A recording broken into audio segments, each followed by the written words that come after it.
সমস্যা যে জায়গায় বর্তমান এখানে কথা বলি, কারণ বিএনপি আসলেই কেন জানি আমাদের আলোচনাগুলা পিছনের দিকে চলে যায়। তারা তাদের জায়গা থেকে একটা কথা বলে যে টেক ব্যাক বাংলাদেশ, এরকম জনাব তারেক রহমান নিজে বলছিলেন, কিন্তু আলোচনাটাও পিছনে চলে যায়। আলোচনা পিছনে যাবে কেন?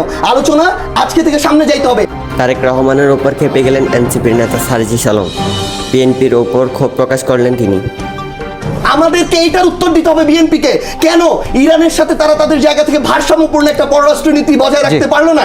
কেন হরমুজ প্রণালীতে জাহাজগুলো বাংলাদেশের আটকে গেল?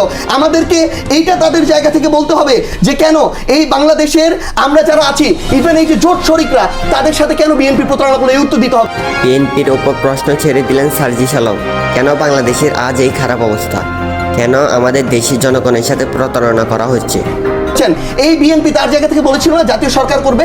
জনাব তারেক রহমান অন্তত 100 দিন বলেছে বিগত 1.5 বছরে তারা সবাইকে নিয়ে জাতীয় সরকার করবে। সবাইকে লাগবে না, বিরোধী দল লাগবে না, নিজের দলে বিএনপির পরে সবচেয়ে বড় দল তুলনামূলকভাবে গণ অধিকার পরিষদ, সেই গণ অধিকারের পরিষদের যে প্রধান নেতা তাকে তো একটা মন্ত্রিত্ব দিতে পারে নাই। তারেক রহমান কথা দিয়ে কথা রাখতে পারেন না।